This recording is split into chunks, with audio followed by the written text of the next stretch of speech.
of the oil and gas industry in the state of Pennsylvania.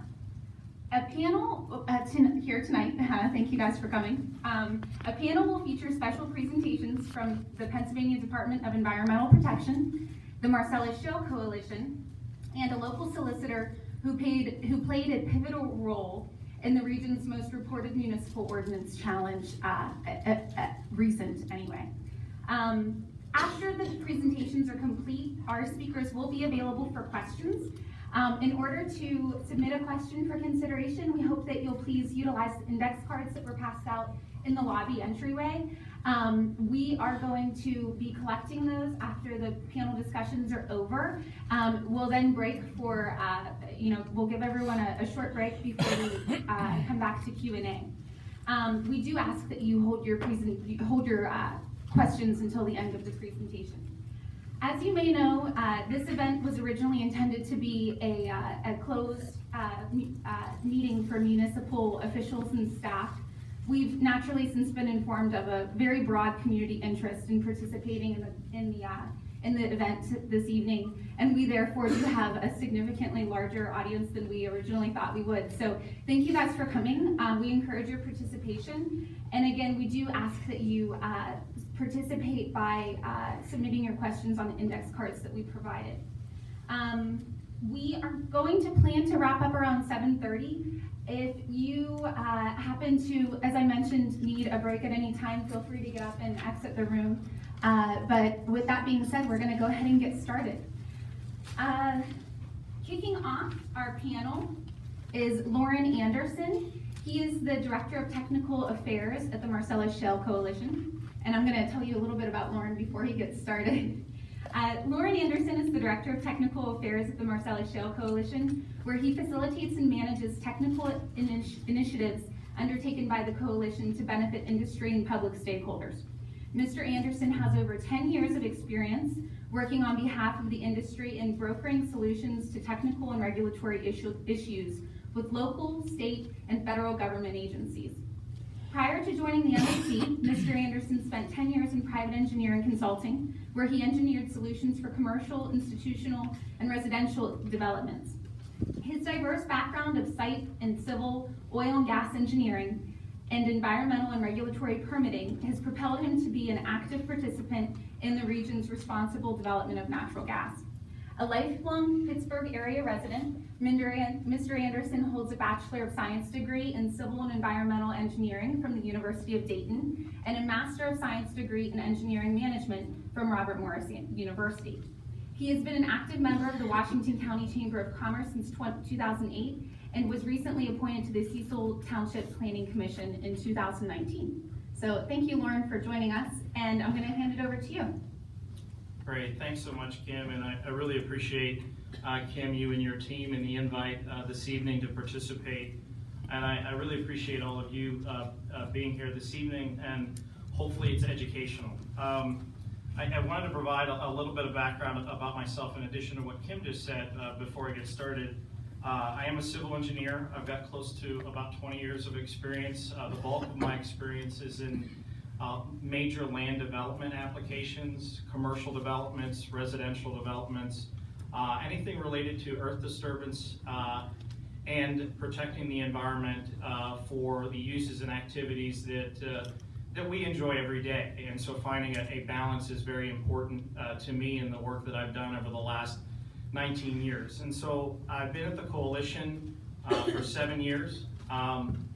My role there is pretty diverse, as Kim stated, but I represent our members to help them adhere to regulations and permits that are promulgated at different levels and with different agencies, and help them develop relationships with agency officials and help them understand how to work in different communities. So I'm very pleased to be here tonight. And as Kim said, I was recently appointed to the Cecil Township Planning Commission. That's near Cannonsburg, and it's where South Point Business Complex is, and a lot of activity has been in Washington County. And we have a very diverse municipality. We're currently undergoing a revision to the comprehensive plan and the land use map. So there's a lot of discussion around oil and gas development, but I'm happy to say that with a strong partnership with our Board of Supervisors and our Planning Commission, there are about 6 active Marcellus pads in Cecil, with about 21 producing wells, all doing so in the environment, and all have been permitted and regulated appropriately and developed appropriately through the regulations that we're going to hear a little bit more about tonight. So I wanted to really, step through a couple of things this evening. I wanted to briefly talk about the major state laws and the purpose of those laws as they regulate the unconventional or the Marcellus and Utica industry. I'm going to hold off talking about specific regulations and permitting.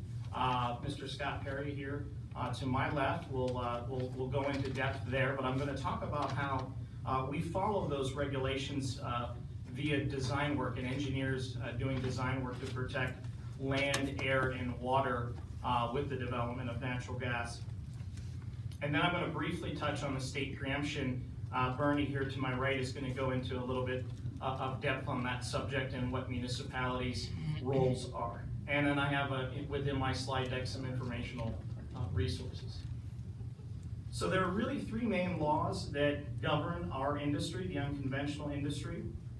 Act 13, which I'm sure you guys have heard a lot about, is Pennsylvania's Oil and Gas Act. The Gas and Hazardous Liquids Pipelines Act was established in 2011, and that governs mainly pipelines because of the development of necessary infrastructure to get gas to market. That law was established. And then in 2012, Act 9 was passed, and that deals with emergency preparedness at unconventional well sites. So briefly going through each one, the Act 13 was the first comprehensive rewrite of Pennsylvania's Oil and Gas Act. It was necessary because prior to 2008, or prior to the unconventional natural gas development occurring, really what had happened in Pennsylvania for the vast number of decades was conventional shallow drilling that I'm sure you all know a lot about, and that there are many, many wells that were developed. So a necessary rewrite was worked through at the legislature, and there were 3 major components of Act 13: enhanced environmental standards, the proposal to develop a new set of regulations that govern oil and gas development in the state, the uniformity of local ordinances, to basically set the stage that that companies coming into a different municipality could have a set of rules to go by, and then the imposition and distribution of an impact fee. And the impact fee was something that was developed so that the money, the majority of the monies from the industry for the impacts to the different areas based on the drilling would go local. So 60% of that money goes local, 40% of the money goes into the state general fund. Again, I'm not going to go into a lot of detail on these 3 items, but that's what made up Act 13 and kind of set the stage for new regulations and new permits to be developed that governed the unconventional industry.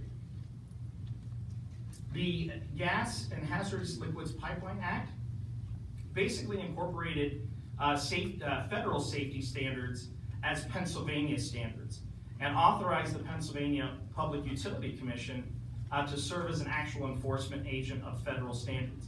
It also created a reporting mechanism for pipeline companies to register their pipelines.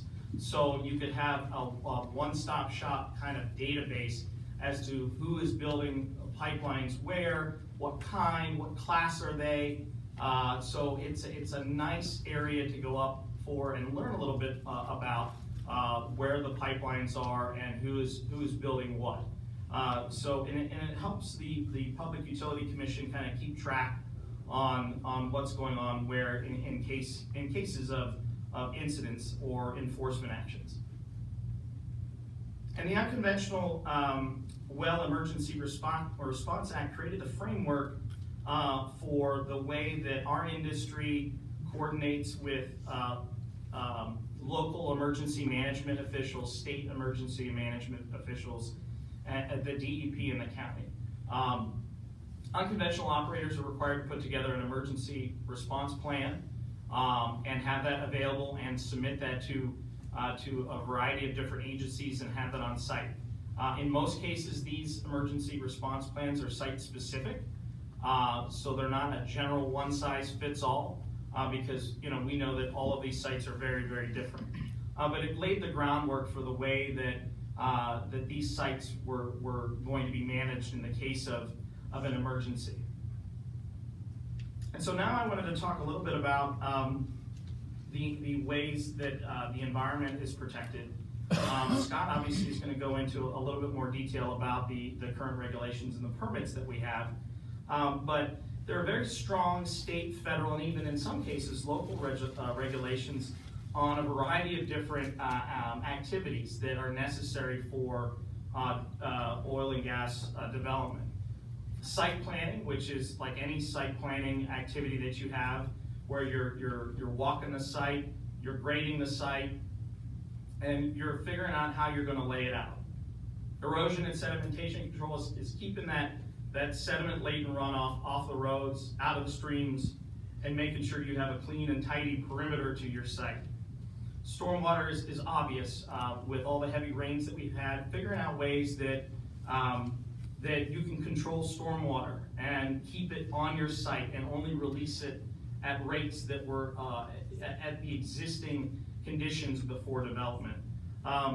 Well casing and design, very stringent state regulations and reporting on well casing and design for unconventional operators, and that the intent there is to protect groundwater.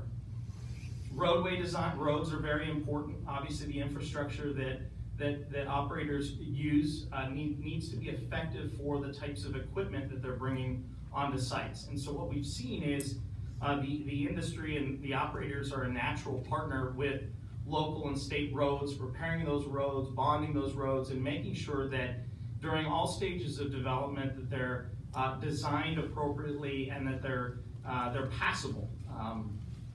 Stream and wetland protection is obviously critical. Maintaining existing wetlands and streams during development and after development is something that is regulated both at the state and the federal level. And then threatened and endangered species protections is something that we look at quite a bit.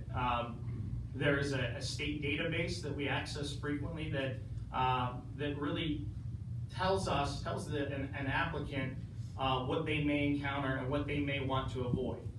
It creates a mechanism that requires you to coordinate with an agency, whether it's Fish and Boat, U.S. Fish and Wildlife, the Department of Conservation of Natural Resources, or the Pennsylvania Game Commission, depending on the rare or the threatened and endangered species. So real quick on other state permits that aren't related to the department, PennDOT has a couple of different permits that we use quite frequently. If you're going to cross a state road with a pipeline, you have to develop a number of different plans and an application and submit it to their engineers for review and approval. Similarly, you have a highway occupancy permit in case you're going to use a state road for a temporary or a permanent access drive. Similar engineering designs are required. You're trying to make sure that there's enough site distance for safety for truck drivers pulling in and out of that access drive.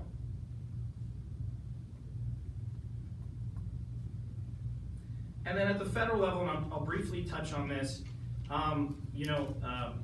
in some cases, we have to engage with the Army Corps of Engineers if there's a project that proposes to disturb a large swath of wetlands or a very sensitive stream or river. It's not something that obviously we want to do, but sometimes there are reasons for getting from point A to point B, which make it necessary and then you have to coordinate with that both the state level and the federal level in this case.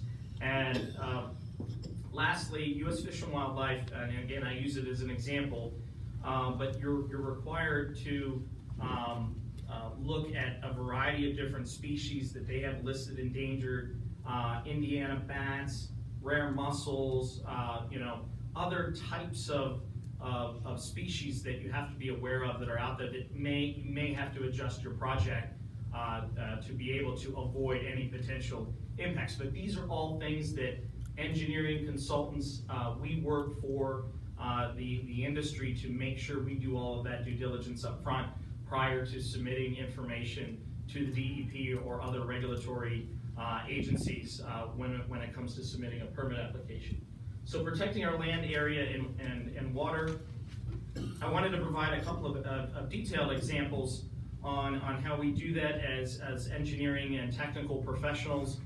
There is a very complex earth disturbance permit that is required for our operations, and it requires a number of different engineering controls that keep your site perimeter tidy, keep your earthwork managed, and make sure that you're not getting sediment and dirt and other things out away from your site. You phase these things properly, you grade them, you work with the department. We have very frequent meetings with the local district offices of DEP, pre-application meetings. We talk about the way that the projects are going to get underway and the way that they're going to be phased before we submit a permit application. So it's a very good working relationship that we have with the local regional offices with the department, but we also have very good relationships with central office to identify issues and concerns that they have, and really making sure that we're adjusting where we need to adjust as far as permit applications go.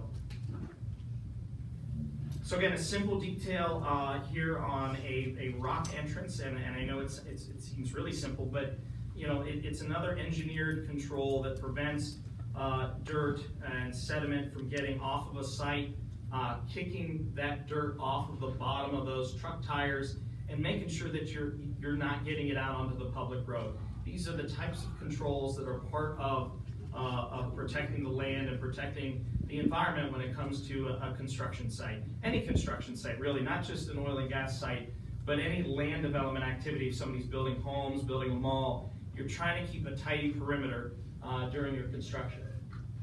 And so when your site is, the earthwork on your site may be nearing completion, engineers also look at stormwater control.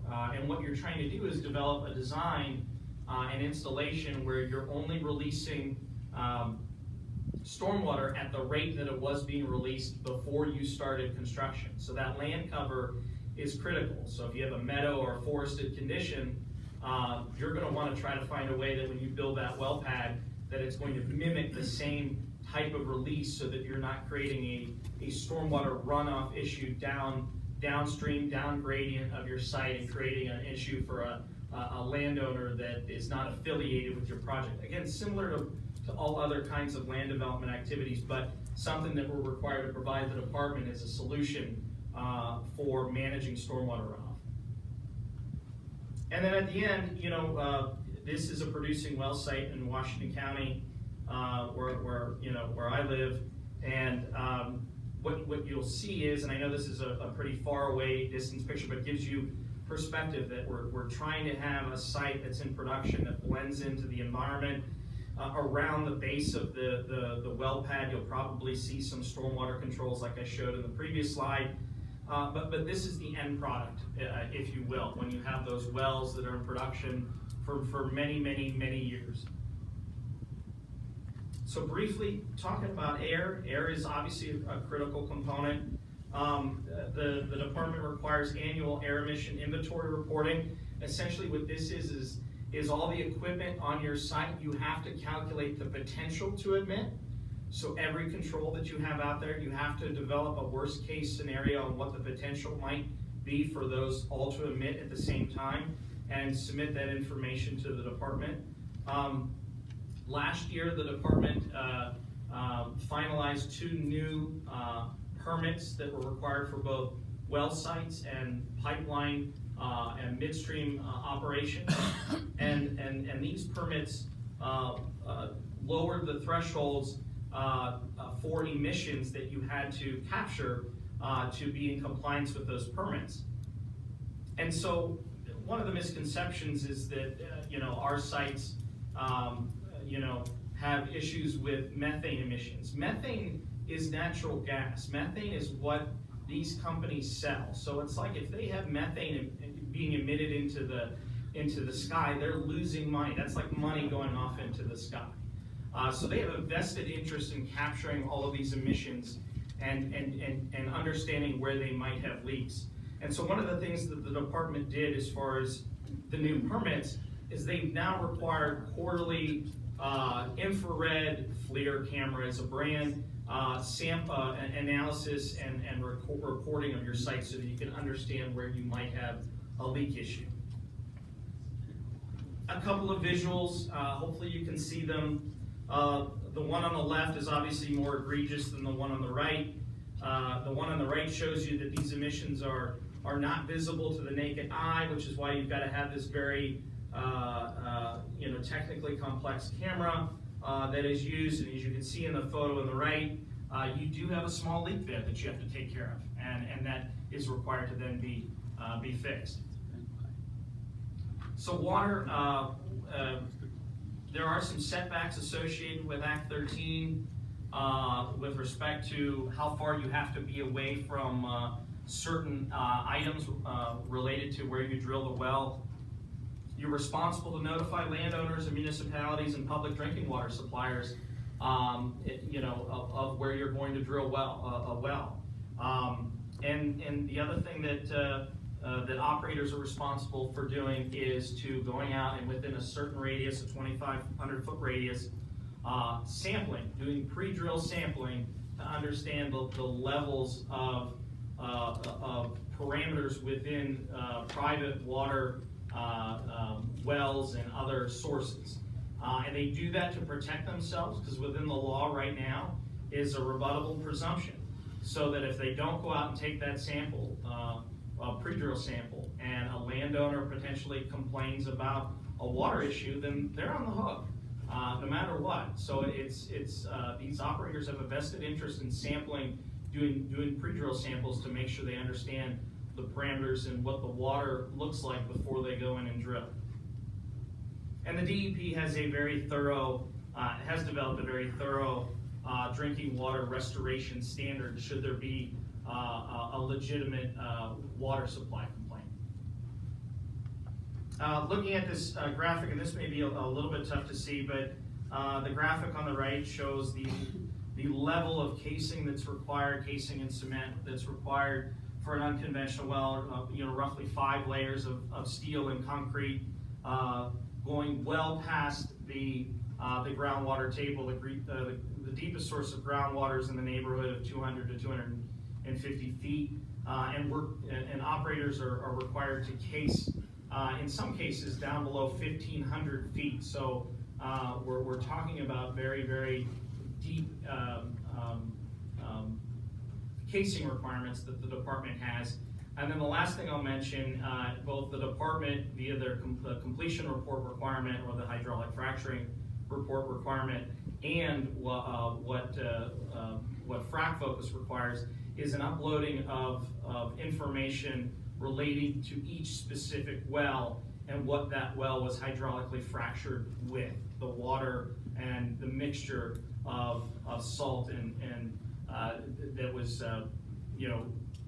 used to complete the well. So those are requirements that the department has. Quickly, I wanted to talk briefly about our overall compliance. This might be a little difficult to see, but the gist of this is when you look back at the information the department has available, and I will tell you the department has a wealth of information up on its website that you can learn a whole heck of a lot about the industry. There's a lot of reports up there. If you're a dork like me and you want to spend the day looking at different reports and numbers and stuff, it's a fascinating site. But they report the number of inspections for every year. And last year, the unconventional is in red, the conventional industry is in blue. Last year, the department came out to well sites and did inspections 19,617 times, which I find amazing. And out of those 19,617 inspections in 2018, based on an analysis that we did of violations and enforcement actions that were issued against the industry, the unconventional industry had a 98.3% compliance rate. So if you look at those violations and enforcement actions and divide them over the number of inspections that were performed, that's how you get to these numbers. And I would challenge that there's no other industry under this type of scrutiny that would have this type of a compliance record. I think it's something that's really speaks to the job that these operators do to make sure that that they are adhering to their permits, that they're making sure that they have clean and tidy sites, that they're making sure that the department and other agencies have what they need. Just a quick slide on state preemption, and I'm not going to steal Bernie your thunder here, but basically this is right out of PA code, and it talks about the municipal planning code and what all of our boroughs and townships and municipalities here in Pennsylvania go by with respect to developing new provisions and ordinances. And what it says is that no local ordinance adopted pursuant to the MPC or the Floodplain Management Act shall contain provisions which impose conditions, requirements, or limitations on the same features of oil and gas operations regulated by Chapter 32, or that accomplish the same purposes as set forth in Chapter 32. So the state, and to close here, I have some informational resources we can share. But to close here, as an engineer who's developed a number of these sites and navigated the permit process with the department, there is the liability for the way that these sites get designed and what gets proposed on a piece of paper and what gets constructed really resides with the engineers that are the licensed engineers that are doing a lot of the work on behalf of these operators. They seal these plans with their professional seal, and in the eyes of the state, they're legally liable for any issues that may occur with respect to their designs, just like any design, buildings, roads. So I believe that Pennsylvania and what they have set up currently in the framework of regulations and permits has really adequately regulated this industry since we got started almost 10 years ago. So with that, I will turn it over to Bernie. Thank you, Lauren. So our next speaker, as I had mentioned earlier, is a local township solicitor, Bernard P. Matthews, otherwise known as Bernie. He's a partner at Meyer Dara and has been practicing law for 32 years. Mr. Matthews practices in the firm's Greensburg office and focuses on civil litigation, commercial litigation, municipal and zoning law, labor and employment law, and representation of small businesses. Mr. Matthews is a 1980 graduate of Gateway High School and 1984 graduate of Samford University in Birmingham, Alabama, and a 1987 graduate of the Cumberland School of Law of Samford University, where he was comment editor of the Land Review. Mr. Matthews has been admitted to practice before all PA state and federal courts, the United States Third Circuit Court of Appeals, and the United States Supreme Court. He actively serves as solicitor for Allegheny Township, Westmoreland County, where his work defending the township zoning ordinance and validity challenge recently ended. Mr. Matthews, thank you for joining us. I know you don't have visuals this evening, but I am sure your conversation is going to be really exciting for the group. Thank you. Good evening, everyone. I have been practicing law for 32 years, mostly as a civil litigator and civil trial lawyer, which means that although my chronological age is 56, my lawyer age is 76. I see my colleague Tim Mattis smiling because he knows exactly what I mean. I've served as a solicitor in Allegheny Township since 1993. I don't know how I've survived that long, but I think it has something to do with telling 12 consecutive sets of boards of supervisors that I'm a lawyer, not a politician. And if you want me to tell you what you want to hear and be the fourth member of your board, I will not serve you well. You should just fire me. So I've survived over that time somehow by trying to be a lawyer and serving in that capacity and not in some other de facto political capacity. I also think my longevity has a lot to do with the fact that Allegheny Township has had two fantastic managers during my tenure, both of whom are here, Dave Sabosley, starting with Dave, and then followed by Greg Prim.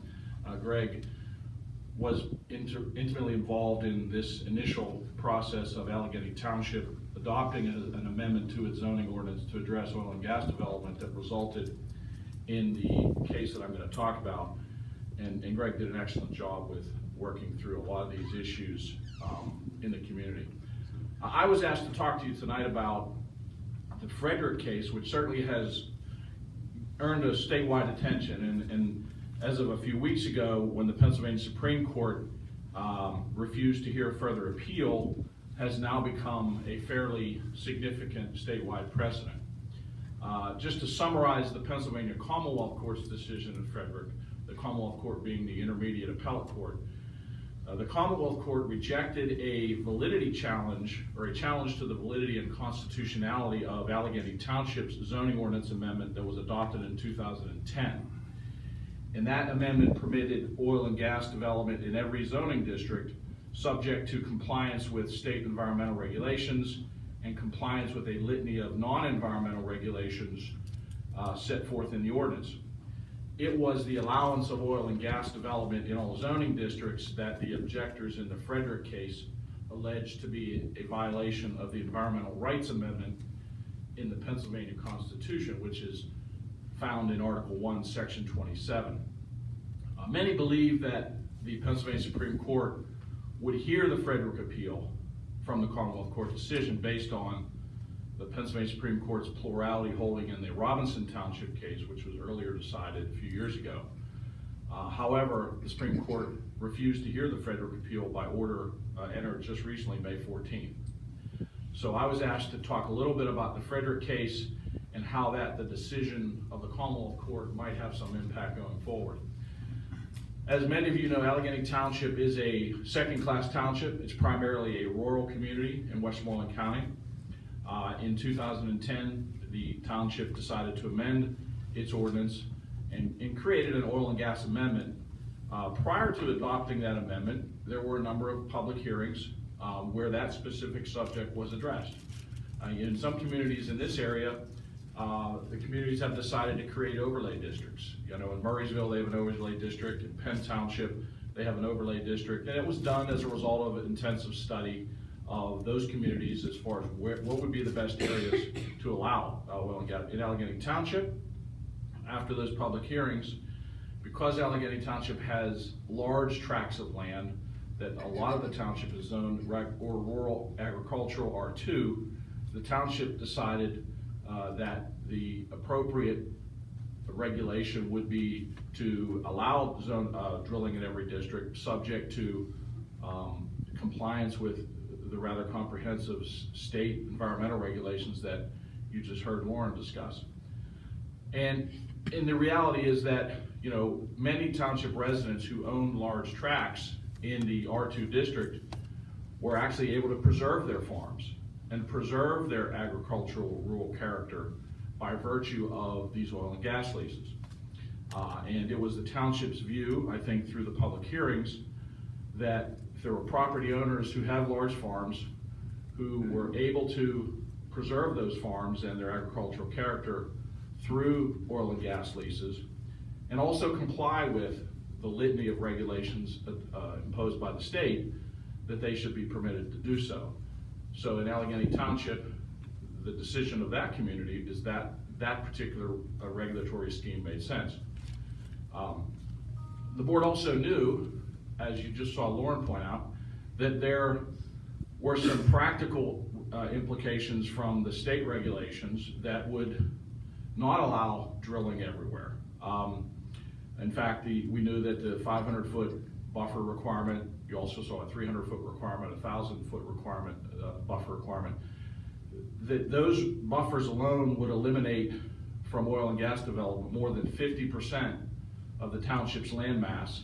And that was before taking into account topography, adjacent land uses, and other required buffers. So taking into account those additional obstacles, the percentage of land that would not be eligible for drilling was even higher. There was also a concern in Allegheny Township that passing an ordinance that prevented a property owner from extracting their valuable gas and mineral rights might raise regulatory concerns if challenged. And I mean, when I say regulatory concerns, I mean regulatory taking concerns. You know, the idea that I own 200 acres of property and I have valuable gas and mineral rights, and the township has an ordinance that says I can't extract it. You know, is that a regulatory taking of some kind that would subject the township to some sort of exposure in a de facto condemnation claim? So after those spirited public hearings, the township settled on allowing it in every district, subject to those regulations, with the understanding that a substantial majority of the township would not be eligible for drilling in any event. The township's 2010 amendment that we drafted contains 10 pages of substantive and procedural requirements for development of oil and gas. Now, prior to 2010, interestingly, the township's only requirement in its ordinance for oil and gas development was that the applicant secure a zoning certificate by submitting any well permits, a well location map, and required road bonds. That was it. So in the township's view, in 2010, the township added 10 pages of additional requirements, additional restrictions. And those restrictions that were added for oil and gas development are far greater than, frankly, any other use in the township. These requirements include, you know, road bond and safety requirements, a prohibition on clearing the site by burning, submission of preparedness, prevention, and contingency plans for first responders, dust control measures, site lighting restrictions, well plat information, and a description of planned operations to all residents within 1,000 feet of the surface must be provided. Fencing, noise limitations. So as you go through the regulations, you know, what the township determined was these were the things, these were the areas that the township could regulate through zoning. You heard Lauren talk about the preemption statute, and that was also part of the consideration, is that, you know, there are several cases in Pennsylvania. One of them, more recent ones, is over in Salem Township that actually involved Huntley, where, you know, the Oil and Gas Act was addressed, and the preemption section of the Oil and Gas Act was determined to be preemptive of any attempt by local municipalities to get in the province of the Department of Environmental Protection. So the township had to be careful about staying away from those areas where it is not allowed to regulate. The other things that the ordinance requires in Allegheny Township is an E&S plan, a well survey plat, DEP permit numbers for all of the wells. And once you submitted all that information to the township code staff would then assess that information and either issue a zoning compliance permit or not, and that permit could be appealed to the zoning hearing board if it was granted. It certainly could be appealed to the zoning hearing board by the applicant if it was denied. So, you know, in really no other use in Allegheny Township, despite what you may have heard otherwise, no other use in Allegheny Township is regulated to the extent that oil and gas development is in this amendment. And no other uses permitted by right are subject to the specific standards and the grant of a zoning certificate like oil and gas development.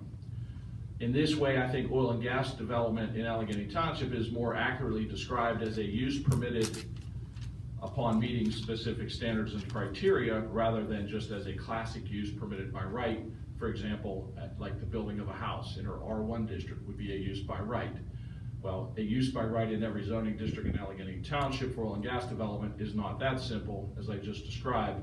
You have to first meet all of the criteria before you can obtain a certificate. Now, you will note that the Township Oil and Gas Amendment does not require the applicant to obtain a special exception from the Zoning Hearing Board or a conditional use approval from the Board of Supervisors. And you say, why not? Well, for those municipalities choosing to adopt zoning ordinances under the Municipalities Planning Code, each is free to determine exactly how to classify and draw zoning districts, to determine where and whether each particular use is allowed, and also whether or not you want to allow that use as a conditional use, subject to first having a hearing in front of the supervisors, or a special exception, subject to first having a hearing in front of the zoning board, or as of right, subject to either the right to go ahead and use it because it's allowed in the district, or to get a zoning permit. And all of these provisions are set forth in the municipality's planning code, giving every community the right to decide that for itself. In Allegheny Township, they decided to do it through the zoning compliance certificate, which, again, some communities have decided to go a different direction through a conditional use or special exception. I would point out that nothing in Robinson Township or in the municipality's planning code required the township to categorize oil and gas use as either a special exception or a conditional use. Many of you have been through those hearings. For every application that is filed, there would be a public hearing, and that public hearing isn't limited to just 1 month. It could go on for months. You then have township resources, the solicitor, all of the employees who are involved in the process attending these hearings for months and months at a time. So the township decided that its code staff was best suited to streamline the process, determine ordinance compliance based upon the submission of materials by the applicant, as opposed to first having a hearing in front of the zoning board of the supervisors. And then again, as I said, if the permit was issued or denied, the aggrieved party could then take an appeal to the zoning hearing board. The Frederick case was in fact just that. It was an appeal to the township zoning hearing board filed by 3 objectors. And that appeal requested that the zoning hearing board consider 2 things. First, the objectors said, we want you to examine whether or not the applicant complied with the requirements of the ordinance prior to the issuance of this compliance certificate. The other part of the appeal was what we refer to as a validity challenge.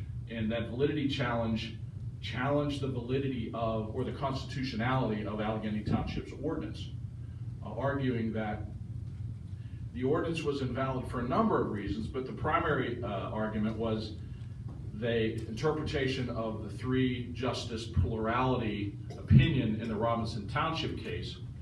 And I'll get into that a little further, but the argument was that the township violated the Pennsylvania State Constitution, Article 1, Section 27, the Environmental Rights Act Amendment, which the applicant had the burden to prove through evidence at the zoning hearing. We had 3 lengthy public hearings. There were lawyers representing all of the parties involved. You had the applicant, CNX, represented by counsel. I represented the township. There were a number of landowners who had leases who were represented by counsel. And you also had a number of objectors who were represented by counsel. Over those 3 rather spirited hearings, the board heard testimony from expert witnesses. They heard testimony from landowners, just testimony from the community. They then heard oral argument from the lawyers. The lawyers submitted written briefs. And then ultimately on March 5th of 2015, the zoning board voted unanimously to deny the validity challenge. And at that point, the objectors really hadn't established any violation of the criteria of the ordinance, so the compliance certificate was also affirmed. I want to go through a couple of the findings that the zoning board held, because I think it's important, especially in the local communities when your ordinance is challenged, that you understand the importance of this first step zoning hearing board proceeding, because it creates the record for the rest of the case. You're not going to go into court in most cases and have an evidentiary hearing in front of the judge. Under the municipality's planning code, when these ordinances are challenged in front of the zoning board serves as the quasi-judicial forum to entertain the evidence, to make objections, to create a record, and it's that record that goes up on appeal into the court system. So the zoning board in this case first held that the evidence did not show a violation of the Pennsylvania Constitution, Article 1, Section 27, the Environmental Rights Amendment. What does that amendment say? The amendment says this, quote, "The people have a right to clean air, pure water, and to the preservation of the natural, scenic, historic, and aesthetic values of the environment." Now, so the applicant, when they challenged the ordinance, arguing that the local municipality failed to preserve the environment as required by Article 1, Section 27, and what the Robinson Court had discussed along those same lines, the board found the evidence simply didn't prove it. First, the board made a very specific, important factual finding, and that was this: that oil and gas operations were compatible with uses in the R2 agricultural residential zoning district in Allegheny Township. And I'll go into that in a little more detail. The board also found that an invalidation of the oil and gas amendment in Allegheny Township would impair private property rights and potentially constitute an unconstitutional regulatory taking should property owners who own property be unable to extract their oil and gas from the subsurface. That decision was appealed to the Westmoreland County Common Pleas Court, and again, Judge McCormick, President Judge, who's since retired, he did not conduct a new fact-finding hearing. He did not have a new evidentiary hearing where he said, okay, everybody come in and have a do-over and let's hear more evidence. He relied solely on the record in front of the zoning board, which is 9 out of 10 times what you're going to find in the common pleas level. And Judge McCormick affirmed the decision of the zoning board in its entirety. It was that decision then was appealed to the Pennsylvania Commonwealth Court. Now, there is no question that Allegheny Township in its ordinance relies heavily on the state to do its job on the environmental side. No question. There's also no question that the township, as Lauren just pointed out in the preemption statute, has no business getting involved in the areas where the state regulates on the environmental side. As a starting point, the Oil and Gas Act provides that framework for allowing natural gas development to be conducted safely and provides penalties for its violations, as Lauren just pointed out. And the DEP also, and I don't want to get into what Scott's going to address, but the DEP extensively regulates the environmental aspects of oil and gas development, and this is one of the things that was argued heavily in front of the Commonwealth Court.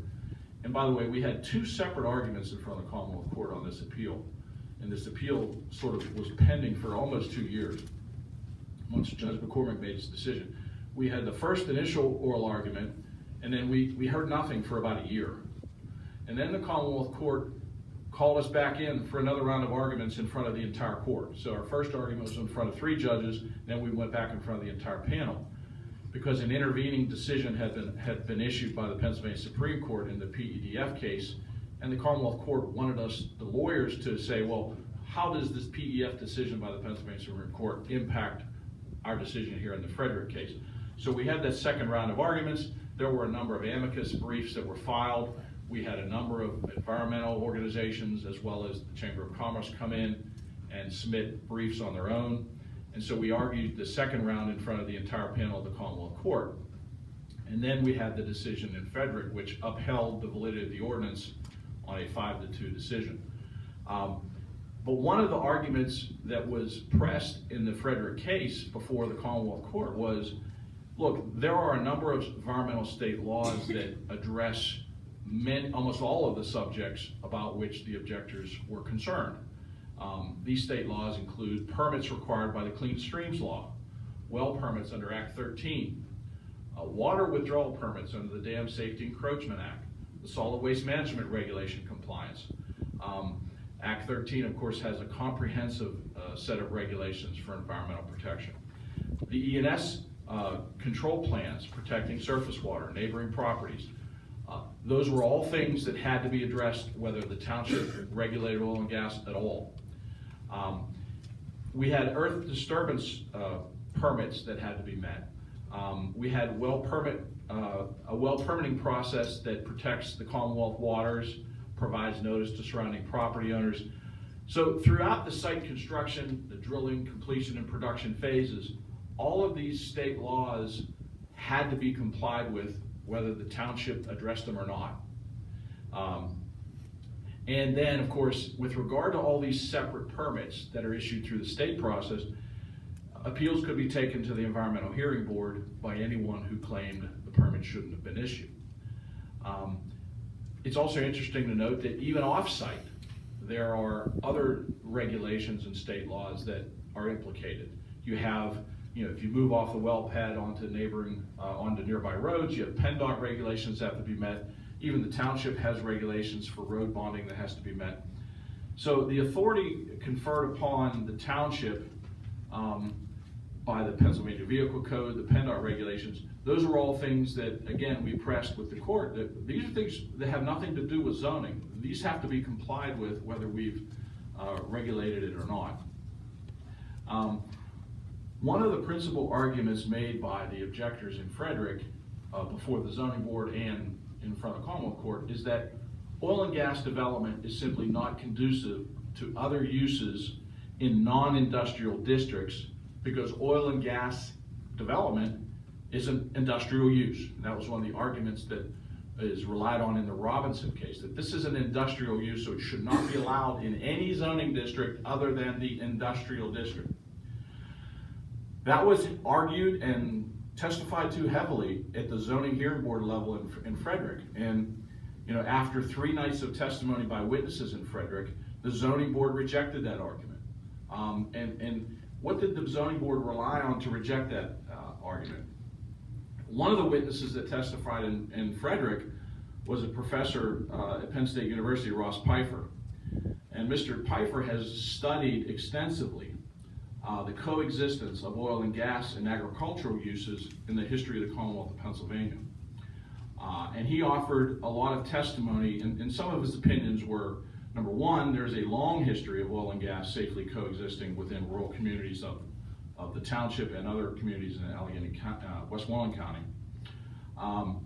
Shale gas drilling or deep drilling offers advantages in terms of the economy of scale over and results in less impact on the surface, at least, than conventional drilling. For example, with one deep well, you can accomplish far more than you would with multiple shallow wells.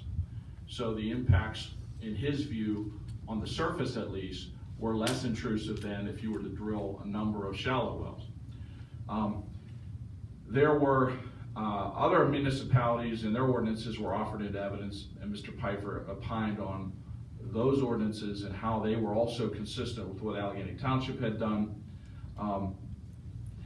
He also emphasized how, not just in Allegheny Township, but across the state of Pennsylvania, agricultural preservation has occurred because of oil and gas use and drilling, and many farmers have been able to preserve their farms because of the royalties generated, as opposed to selling their properties for other types of development.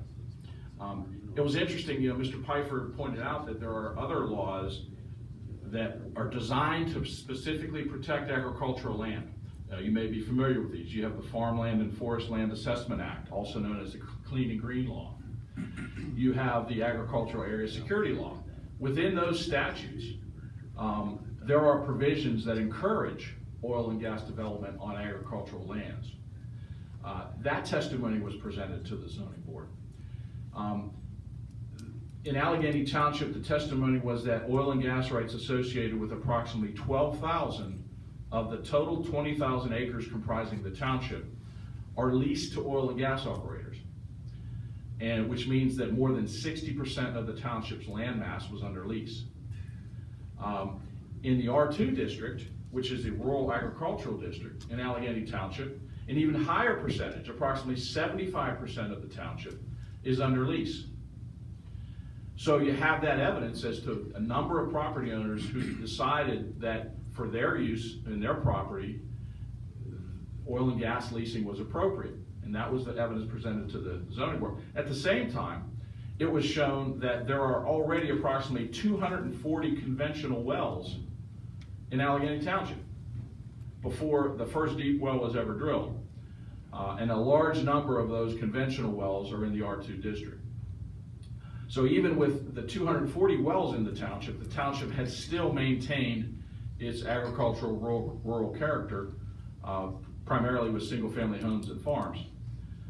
The zoning hearing board specifically found, and again, these are findings that the appellate courts relied on to make their decision, that gas royalties in Allegheny Township provided farmers and landowners income to actually sustain their farms and businesses and their way of life. And therefore, the zoning hearing board concluded that gas royalties became an essential part of the business plan of many small farms. There was a testimony presented that leasing in Allegheny Township in 2014 alone brought in over $12 million in lease rentals to landowners in the township. And further testimony estimated that as a result of newly leased properties, there would be $60 to $90 million of income for township residents. One gentleman in particular, John Slike, who was the owner of the property that the Porter pad was to be developed upon, he testified. He has owned his property in the township for many years. It's been in his family for many years. He wants to leave that property and the farm and the agricultural rural nature of that property to his family for generations to come. Mr. Slike had testified that he has existing conventional wells on his property that did not adversely affect his ability to raise hay and grain. He testified that if he was unable to receive the royalties from this lease for the Porter pad, that it was highly unlikely that he would be able to actively farm and preserve the open space, and more likely he would probably sell the property for residential subdivision development. And of course, all of you who are municipal officials in this room know that with residential subdivision development, you have additional infrastructure that is created. You have roads, you have sewers, you have stormwater facilities. All of those things tax township resources, whereas in the process of drilling a deep well, when you're finished, you still have a farm. And as Lauren pointed out, the appearance once they're finished is not much different than before it started in terms of the agricultural character. Now, in Frederick, the objectors argued that if you allow drilling in every zoning district, you open up the whole township to becoming one large industrial district. And on its face, that seems like an appealing argument. However, as I said earlier, the evidence established to the zoning board that really over 50% of the land mass of the township was really ineligible for drilling because of other regulatory restrictions, including the buffer areas that you have to create from houses and water wells and things. The main argument that we heard on appeal to the Commonwealth Court was, well, under the Municipalities Planning Code and under Pennsylvania law, you should not allow an industrial use right next to or in a district that you have decided to zone as an agricultural residential district. And one of the arguments that was made by those defending the ordinance was that it is not a permanent industrial use. It is a temporary industrial use or a temporary construction use, which argument you could make for almost every other type of construction use in the township. For example, if I'm developing a residential subdivision, for a temporary period of time, there is a substantial commercial construction use going on to build the roads, to build the sewers. And it involves trucks and noise and dust and all the same things that you see with a temporary construction site for a gas well. So, the key word with industrial use, in my view, is always leaving out the word temporary. Because once that temporary industrial or construction use ceases, and that typically will last for many months, but once it's finished and once the well is operational, that industrial use is not ongoing on a permanent basis. These were all findings that the zoning board made in Frederick, and Judge McCormick found that the record supported those findings. But I think what I want to emphasize is, again, the importance of being prepared at the zoning hearing board level. If you are going to defend an ordinance, you've got to make sure that you bring the evidence to the zoning hearing board and not just show up for a half-hour hearing and say our ordinance is valid. You've got to be prepared to bring forward the evidence of your legislative history, what you relied on in your public hearings, and all of the reasons why you as a community decided that this particular structure for our zoning ordinance is the one that was appropriate for our community. The irony is in Robinson, which is a case that is relied on heavily by those who oppose this sort of use, Robinson invalidated that part of Act 13 which preempted local zoning regulation of oil and gas development. You know, what the Supreme Court said was, wait a minute, we don't want a statewide system that everybody has to follow.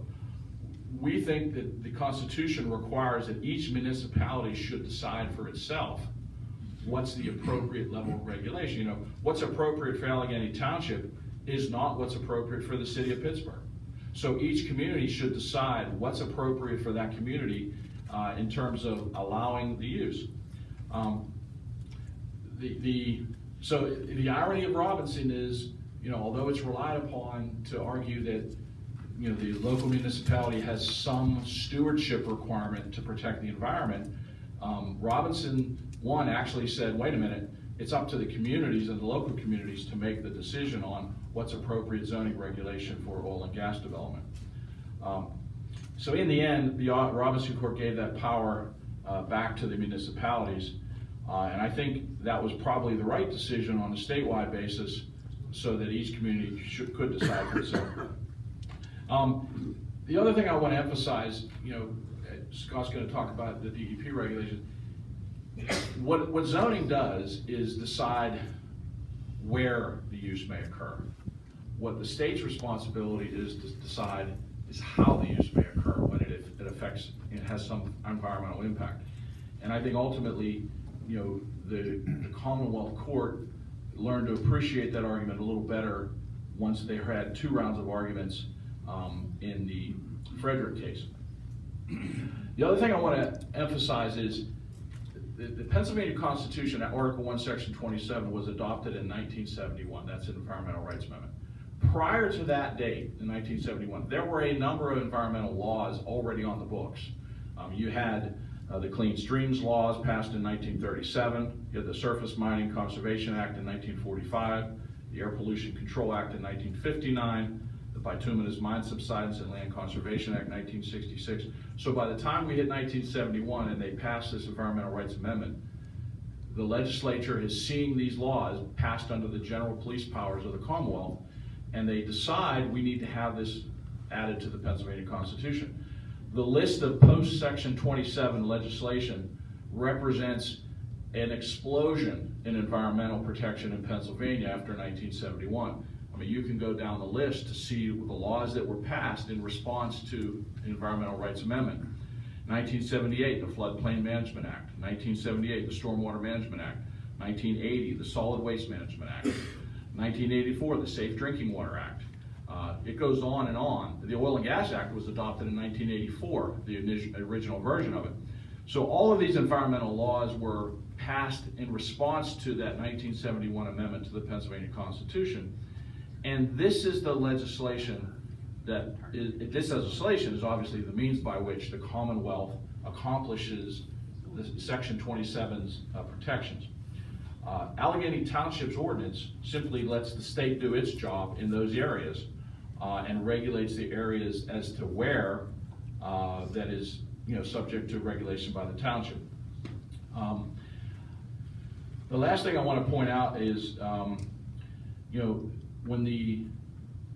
this is a very important point that I think the Commonwealth Court and the Pennsylvania Supreme Court finally came to understand in Frederick, which it really hadn't thought about before that. The municipality's planning code authorizes but does not require a municipality to adopt a zoning ordinance. There are 785 municipalities in Pennsylvania that have chosen not to adopt a zoning ordinance. So let's think about it. If the Allegheny Township Oil and Gas Amendment had been invalidated because it supposedly is too permissive for oil and gas development or is not strict enough, then all of these municipalities that have no zoning are automatically in violation of Article 1, Section 27, because they don't regulate it at all. It's simply counterintuitive to argue that an ordinance that was adopted to restrict and regulate in an area where the township is not required to regulate at all somehow violates the Constitution. If you read the Commonwealth Court opinion in Frederick, the author of the opinion sort of came to that conclusion at the end of the opinion. So wait a minute, if we don't have to regulate at all, like Salem Township has no zoning ordinance, if we don't have to have any zoning regulation, how is it that an ordinance that actually attempts to regulate and restricts is invalid because it doesn't go far enough. I mean, you could apply that logic to almost any regulation of any types of use. Would just be oil and gas development. The typical challenge to a zoning ordinance regulation is that it goes too far. You know, you've restricted my use too much. You have to allow me to do this. Not that you didn't go far enough, because again, zoning is not required. I think, you know, some have called the Frederick case a landmark case. I don't know if I would go that far, because I think the Pennsylvania Supreme Court, first of all, did not explain why it chose not to hear the case, and they don't typically do that. They simply say, we're not going to hear the case. And I think it's possible that the Supreme Court just decided the Frederick case wasn't the right case to address the issues. That's possible too. You know, we don't know. But for now, the Frederick decision is the law of the Commonwealth, and until it's limited, clarified, or reversed, it is going to be followed by other municipalities, and I think it creates a baseline. You know, if you look at other communities that regulate and restrict more than Allegheny Township, such as, for example, Penn Township, Murraysville, where they have created overlay districts and they restrict it further than Allegheny Township did in Frederick, Frederick can be relied on as pretty substantial precedent to support those ordinances. Thank you, Bernie. Really appreciate your comments. I just want to remind everyone that if you have thought of some questions that you would like to submit, we will collect those after we finish with our last speaker. So our last speaker this evening is Scott Perry. Scott is Deputy Secretary of the Oil and Gas Management at the Pennsylvania Department of Environmental Protection. Mr. Perry directs the Bureaus of Oil and Gas Planning and Program Management and District Oil and Gas Operations, and he oversees the development of policy and regulation of oil and gas activities in Pennsylvania. Mr. Perry has more than 17 years of experience with DEP. Prior to his appointment, he served as assistant counsel across a wide range of bureaus and offices within DEP with a focus on energy development. He holds a Bachelor of Arts degree in General Arts and Sciences, Economic and Environmental Policy from Penn State University, and a Doctor of Jurisprudence degree and a certificate in dispute resolution from Willamette University College of Law.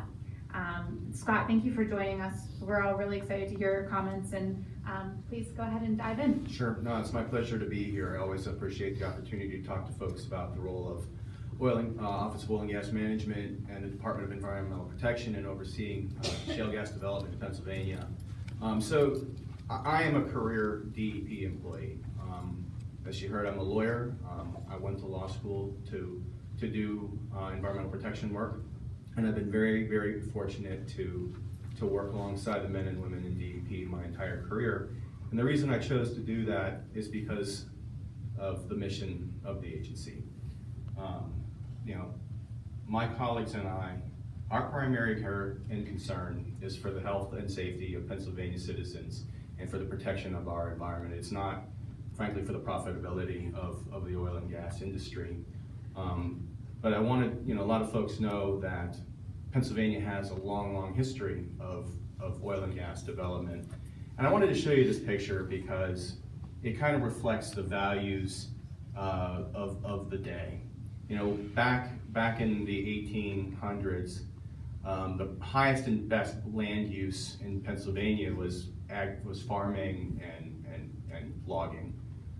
The mineral property beneath was far, far more valuable. And so this is how we treated it. If you look hard, you can see a tree or two still standing. And that photograph was only taken 6 years after the Drake well was drilled in Titusville. So again, this reflects the values of the time. But you know, our value systems have changed. I believe that we value the surface estate, the land, air, land, and water as much or more than the mineral estate beneath. We know more now than we did then. We don't have to repeat the mistakes of the past. Our industrial history has left thousands of miles dead from acid mine drainage and tens of thousands, even hundreds of thousands of abandoned wells that we find every single day. So we are not going to repeat those mistakes. We are going to have superior performance, and all of Pennsylvania is going to benefit. I mean, obviously we do need energy to live the lives we live today, but we don't have to trade off environmental protection. We don't have to trade off public health and safety to obtain it. So when I'm talking to folks around the state, one of the things that I hear about is that the oil and gas industry has a number of exemptions from the law. And there are several exemptions in federal law, but there are none under state law. Our statutes and regulations comprehensively regulate every aspect of well development, pad construction in Pennsylvania. And let me just run through some of our hierarchy of concerns, if you will. So I wish I could, I don't really want to rank these from one to 4. It's more like 1A, 1B, 1C, 1D. But clearly, safety is a primary concern. And one of the first things that we did when shale gas development, well, actually the first thing we did is hire a whole lot more people so that we could effectively oversee development. But the second thing we did in 2011 is comprehensively upgrade our well construction and cementing standards. So previously we had more of a performance-based standard, have to drill a well in a manner that protects groundwater. Well, the only way you can enforce such a rule is when it has failed. So we don't want to fix things, we want to have them not be broken in the first place. So we focused extensively on cement and cementing practices. Multiple layers of casing are great, but for my money, it's in the centralization of the pipe, the proper preparation of the wellbore, the proper quality of the cement, and the placement of that cement. So we have a much more stringent set of rules to ensure that when wells are drilled, all of the gas, oil, brine below fresh groundwater is separated and isolated back in the formation. The other area that was focused on, Lauren touched on it, was emergency response planning. So that's why you see all of the same uniform signs throughout the state. Operators obtaining actual physical addresses. It's one thing to know the latitude and longitude of the wells, but if you don't know where the access road is, you have a very difficult time, perhaps even getting to the site if there's an event of an emergency. And of course, having plans that consider potential impacts from a 2,500-foot radius around the well. The other aspect that we wanted to focus on, of course, is protecting public health. And there we look at two main potential sources would be waste management, in particular wastewater management, spills. From my perspective, managing wastewater is the environmental challenge that this industry faces. Some sure folks have heard about earthquakes out in Oklahoma, Texas, Kansas from the disposal wells. In Pennsylvania, we had a history of using sewage treatment plants to treat oil and gas wastewater. But those facilities aren't capable of removing the salts from the dissolved solids, if you will, from the fluid. And we saw a rising level of TDS in the Monongahela. Now it turned out that is actually coming from a coal mine in West Virginia. But we do know that these wastewaters have a high level of salts, and bromides in particular are of concern, because when bromide mixes with chlorine and organics in a drinking water system, it can create a carcinogen called trihalomethane. So we acted swiftly to basically eliminate the ability of shale operators to take their wastewater to facilities that can't properly treat it. And so what does properly treat mean? It means treating the TDS levels all the way down to drinking water standards, 250 milligrams per liter for salts, 500 milligrams per liter for total dissolved solids. So effectively having to distill the water before it could be discharged. Now we do have 2 facilities that can treat and discharge at that level, but primarily the way it's being managed is through recycling. What's interesting is that Pennsylvania has the second most streams and rivers in the country, second to Alaska, but we also have the highest recycling rates. So you have states like Texas that suffer from severe droughts, but their recycling rates aren't as high as ours, and it's primarily due to the fact that we don't have disposal options. But the other area that where we modernized, and this is through Act 13, is that you'll see when you look at these sites, all of them have to have liner systems, anywhere pollutional materials are managed. So during drilling, fracking, these really advanced high-density polyethylene liners that are felt impregnated are often deployed throughout the site. We require those folks to inspect them on a weekly basis and repair any damage to the liner. So in the event that there is a spill, it'll be contained on site. Air quality, of course, is another concern. We've heard a lot from folks that have concerns about living within, say, a half a mile of these sites.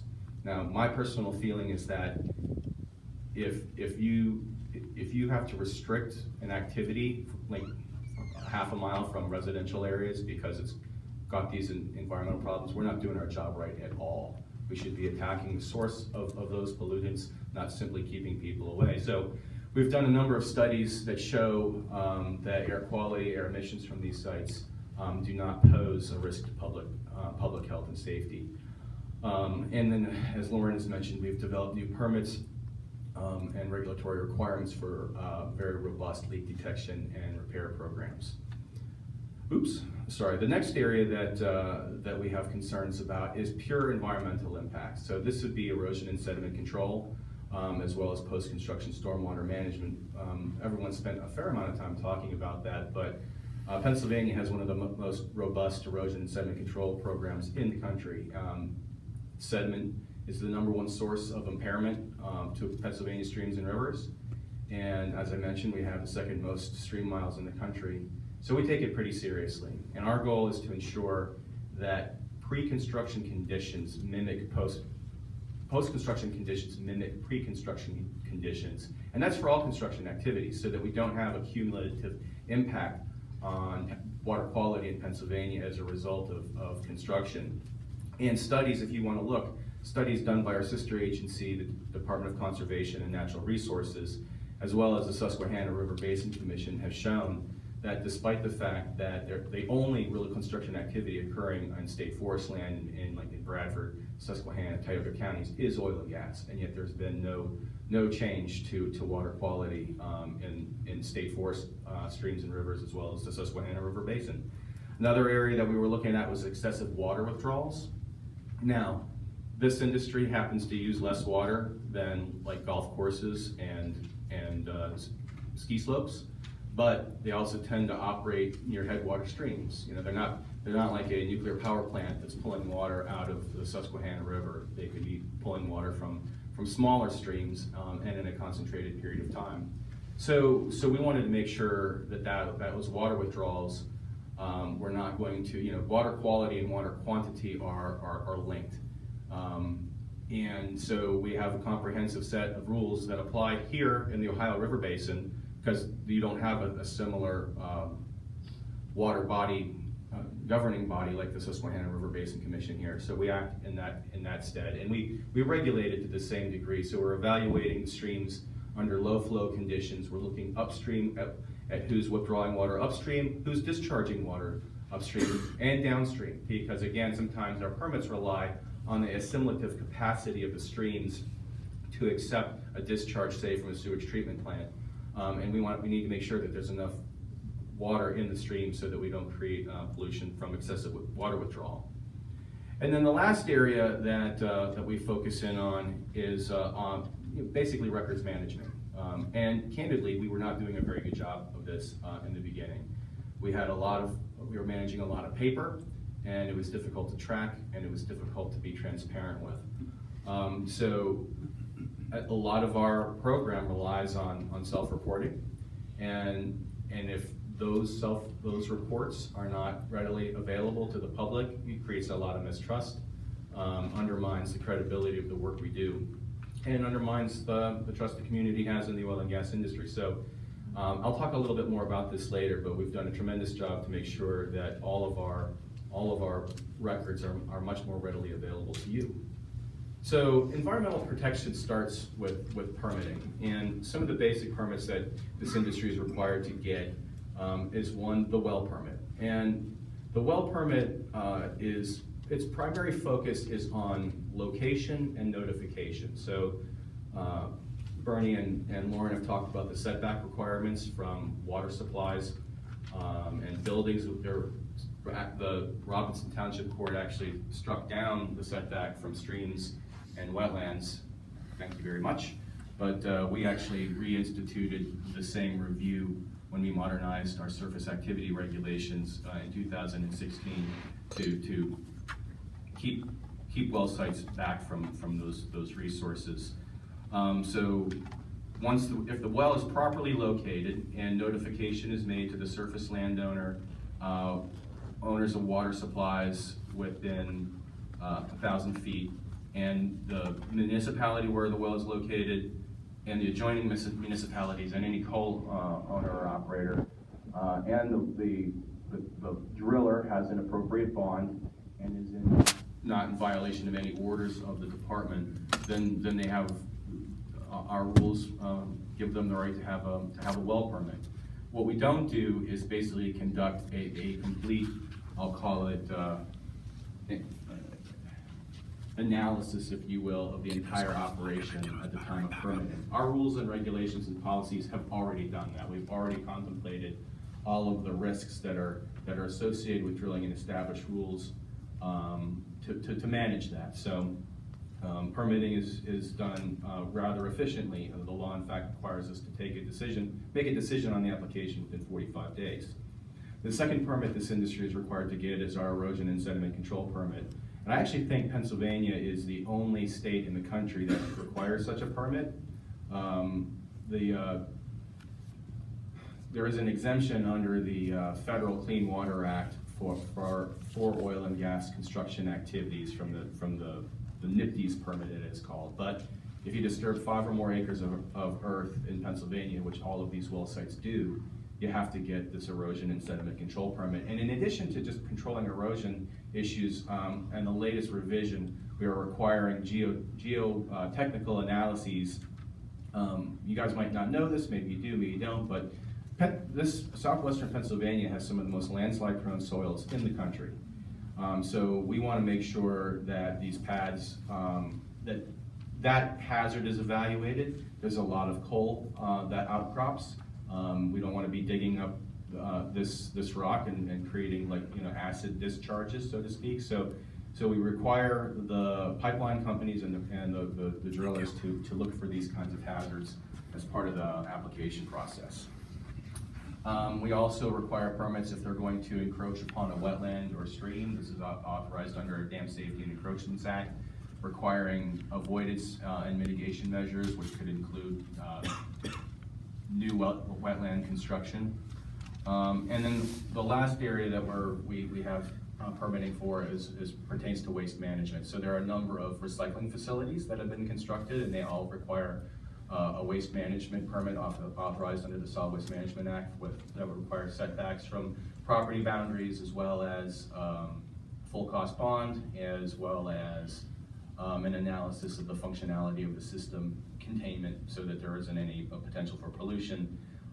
There's an exemption under our Solid Waste Management Act for waste management activities on well sites, but we do require an authorization if you want to, say, process fluids or cuttings that are generated at the site. So we don't allow well sites to be used as centralized waste treatment or processing facilities. You can only treat the waste that is generated by the wells at the site, or if it's going to be used to frack wells at the site. If you want to bring in water and do some processing on a well site prior to hydraulic fracturing, you can do that because it's going to be temporary in nature.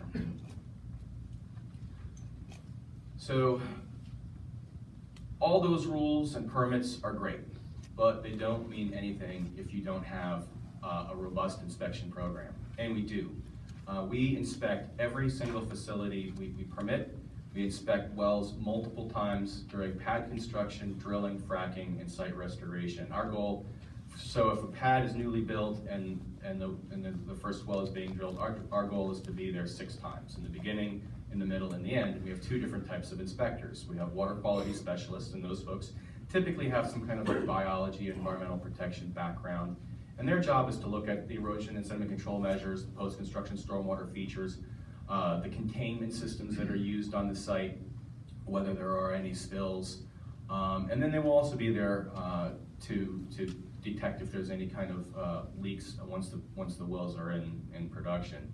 The second type of inspector we have is called the oil and gas inspector, and this person is required to actually have some amount of industry experience so that they understand the technical aspects of well construction, well drilling, casing, and cementing. And they're going to evaluate all of the downhole activities. They typically look at the driller's log and evaluate their casing and cementing plans and evaluate the quality of the cement jobs when that is occurring. Other DEP inspections include our air quality program. They go on sites to evaluate compliance with the leak detection and repair rules, the permits that Lauren discussed, and then we also have inspectors from our waste management program to inspect those ancillary facilities. Now, all of those inspections, all of those permits, all of those rules are great, but if you don't enforce the law, then none of that matters either. What good is having, a cop on the corner who lets the speeders go by all day long? So we have a variety of enforcement tools that we avail ourselves to. The most basic is called a notice of violation.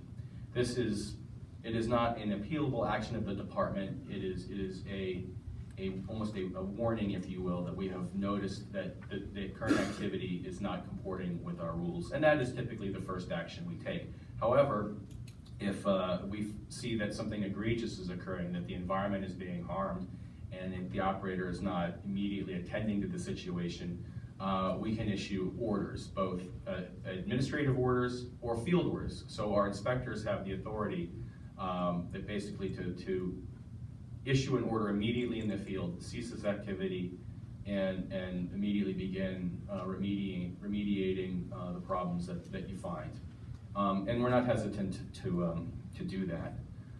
The next penalty action we might take is a civil penalty. So this is an administrative fine that the department can issue, and we also can do criminal referrals to the Attorney General's office. Now, I know there's a lot of folks that, one of the nicknames the DEP gets is "don't expect protection." That hurts my feelings, but the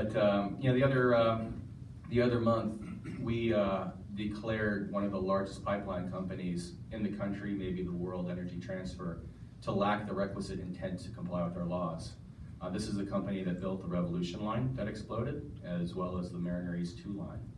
So multi-billion dollar projects that are sitting idle. They are not moving any gas because that company has not shown to us that it can manage its operations in a manner that comports with the law. I think that's pretty significant. Again, a multi-billion dollar company that has hundreds of millions of dollars in wells sitting behind it, unable to move the product through the line. And we have told them that they will not operate until they can demonstrate to us that they can comply with the law. So these are the resources that I wanted to give to you folks so you can see the work that the department does and the work that the industry does. We want to be transparent. We think it is a core value of our agency. It's essential. We work for you guys, and we want to prove to you that we're doing the job that we've been hired to do. And one of the best resources that you folks can use is our reports page off of the Oil and Gas Management's website. So I took a screenshot of what our reports page looks like. This link right here, I'm going to show you more about that. This one is one you're going to want to know all about because it's going to give you access to a lot of records for individual wells that might be of interest to you. So what do we have on this page? So each one of these reports that are highlighted with their actual links, that doesn't do very good for a PowerPoint presentation. These are interactive reports. So if you're interested, say our compliance report, if you're interested in your municipality, you can look at every inspection we've done in your municipality over a time frame you pick. You can look at just inspections that we've done with violations or all of them.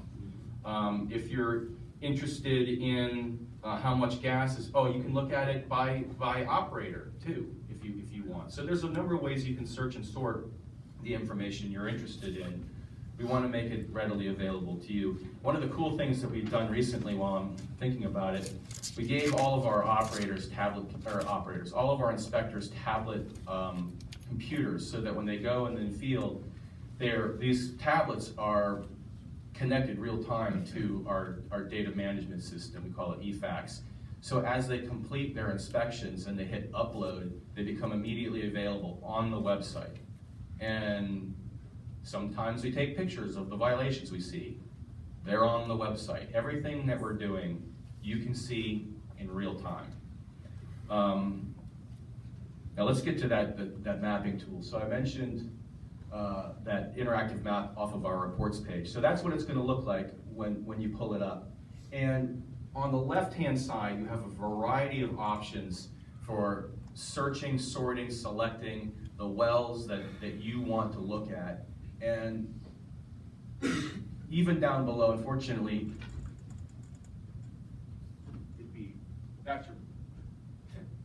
that button that you can't see gives you even more searching functionality, so that you can pull up individual wells. You can pull up wells in a certain municipality and county. You can pull up wells by a certain operator in the municipality. So a tremendously valuable resource. And then on the toolbar, there's a little italicized I, the letter I. If you click on it, then as you click on each individual well, it'll pull up all of the information we have on it electronically. So all of the inspections that were done on it, we're starting to use electronic permitting. That would be there if it received an electronic permit. Its waste report, its compliant, if it has any violations, it'll all be there on an individual well basis. So all of those interactive reports I was talking about, they're all on every one of those little dots. All of that information is there on a well-by-well basis. So if you've got a well in your backyard, you want to know what's going on with it, it's right there. And it's all up to date. As up to date as the data that we have. It's really a great resource. So with that, I'd be happy, let's take some questions. And this is my contact information. If folks have questions and I can help, feel free to give me a call. Thank you so much, Scott. We really appreciate your presentation, and thank you to Bernie and Lauren as well. If you guys have questions that you'd like to pass along, we have a couple of people in the room who will be able to grab them. If you want to pass them to the end of your row, this can be anonymous. We're completely comfortable with that. We will take a couple of minute break, restroom break for our panelists or for anyone else, and we'll gather back in just a few minutes and we'll get started.